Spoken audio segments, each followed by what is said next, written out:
سفر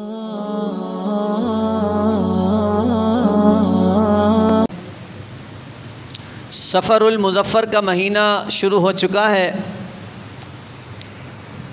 اس مہینے میں کچھ لوگ عجیب و غریب قسم کے عقائد رکھتے ہیں۔ ایک توہمات اور شکوک و شبہات کا مجموعہ ہے کہ سفر کا مہینہ ایسا ہوتا ہے، ویسا ہوتا ہے۔ بڑی تعداد میں لوگ اس مہینے میں نکاح سے، شادی سے گریز کرتے ہیں، گھر بنانے سے گریز کرتے ہیں، نیا کام شروع کرنے سے گریز کرتے ہیں کہ سفر کا مہینہ صفر ہوتا ہے۔ تو قرآن و سنت کی روشنی میں آقا دو عالم صلی اللہ علیہ وسلم کی شریعت میں کسی مہینے کے ساتھ ایسا کوئی معاملہ نہیں۔ سارے کے سارے مہینے اللہ تبارک و تعالیٰ کے ہیں، اور ان مہینوں کا سردار اور ان مہینوں میں سب سے اعلیٰ مہینہ رمضان المبارک کا ہے۔ اس کے علاوہ کچھ مخصوص مہینے ایسے ہیں جن کی خاص فضیلتیں بھی ہیں، جیسے ذی الحج کا مہینہ ہے، پہلا عشرہ بہت فضیلت والا ہے۔ محرم کا مہینہ ہے، اور یوم عاشور کی فضیلت اپنی جگہ پر موجود ہے۔ شعبان المعظم ہے، رجب المرجب ہے، اور اشہر حرم 4 مہینے جو قابل احترام روز اول سے ہیں، لیکن برائی کسی مہینے کی نہیں۔ جہاں یہ بتایا گیا کہ سال کے 12 مہینوں میں سب سے اعلیٰ مہینہ، سب سے زیادہ قابل احترام مہینہ رمضان المبارک کا ہے، جس طرح یہ بتایا گیا کہ محرم الحرام کا مہینہ روز اول سے تقدس کا، طہارت کا اور حرمت کا، برکت کا مہینہ ہے، جس طرح بتایا گیا کہ ذی الحج کے ایام میں دن میں روزہ رکھنے سے سال کے روزوں کا ثواب ملتا ہے،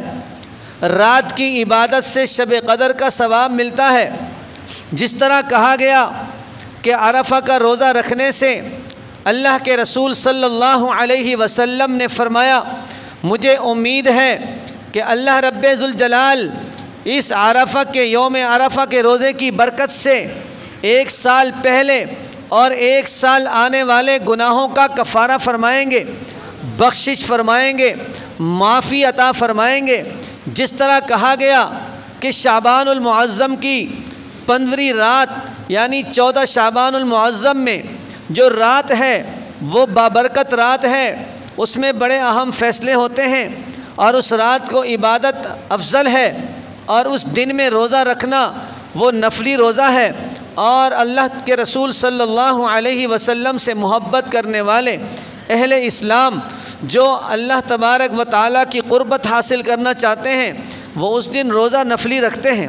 اور جس طرح بتایا گیا کہ رجب المرجب کا مہینہ یہ بھی قابل احترام اور اشہر حرم میں سے ہے، تو یہ کیوں نہیں بتایا گیا کہ جناب سفر کا مہینہ منحوس ہوتا ہے، سفر کے مہینے میں شادیاں نہیں کرنی چاہیے، سفر کے مہینے میں نکاح نہیں کرنا چاہیے، سفر کے مہینے میں گھر نہیں بنانا چاہیے، سفر کے مہینے میں کاروبار نہیں کرنا چاہیے، جب رمضان کی فضیلت بتائی جا سکتی ہے، شعبان کی فضیلت بتائی جا سکتی ہے، ذو الحج کے ایام بتائے جا سکتے ہیں، عشرہ ذو الحجہ کی راتوں کی فضیلت بتائی جا سکتی ہے، رجب المرجب کی حرمت بتائی جا سکتی ہے، محرم الحرام کا احترام بتایا جا سکتا ہے، اور عاشورے کے دن کا جو خاص اکرام ہے وہ بتایا جا سکتا ہے، اس کی اہمیت بتائی جا سکتی ہے، تو پھر سفر المظفر کا مہینہ خدا نہ خواستہ اگر کسی اور قسم کا مہینہ ہوتا، نحوست والا مہینہ ہوتا، صفر والا مہینہ ہوتا، تو یقیناً سرکار دو عالم صلی اللہ علیہ وسلم کی طرف سے ہمیں کوئی اشارہ ملتا، کوئی حدیث ملتی، کوئی فرمان ملتا، آپ کا مبارک عمل ملتا، صحابہ کرام کی تابعداری ملتی، صحابہ کرام کا عمل ثابت کرتا۔ لیکن قرآن و حدیث کے صفحات کو کنگالنے سے، قرآن و حدیث کے صفحات کو اسٹڈی کرنے سے، قرآن و حدیث کے صفحات کو پڑھ لینے کے بعد جب سفر کے مہینے کے متعلق، محرم کے مہینے کے متعلق یا کسی اور مہینے کے متعلق اس طرح کی کوئی حدیث نہیں ملتی، کوئی اشارہ نہیں ملتا، کوئی سبق نہیں ملتا کہ فلاں مہینہ ایسا ہے، فلاں مہینہ نحوست والا ہے، فلاں مہینے میں جناب شرارتی جنات اترتے ہیں، فلاں مہینے میں نحوستیں اترتی ہیں، تو اس کو بھی بیان کیا جا سکتا تھا، جس سے یہ پتہ چلتا ہے کہ سال کے 12 مہینے سارے کے سارے اللہ کے مہینے ہیں، سارے مہینے اللہ کے بنائے ہوئے ہیں، اور ہر مہینے میں جو کچھ ہوتا ہے وہ اللہ کے حکم سے ہوتا ہے۔ اور میں یہ عرض کیا کرتا ہوں کہ کسی مہینے میں، کسی رات میں، کسی دن میں، کسی ہفتے میں نحوست نہیں ہوتی، نحوست تو گناہوں میں ہوتی ہے۔ نحوست کس میں ہوتی ہے؟ گناہوں میں ہوتی ہے۔ نحوست تو نافرمانیوں میں ہوتی ہے۔ ہمارے اسلاف میں، صحابہ کرام میں، تابعین میں، ائمہ مجتہدین میں یہ بات ثابت ہے کہ جب وہ آخری ایام میں ہوتے ہیں، مرض الوفات میں ہوتے ہیں، ان سے پوچھا جاتا ہے، سوال کیا جاتا ہے، جناب آپ کیوں روتے ہیں؟ آپ کو ڈر لگ رہا ہے؟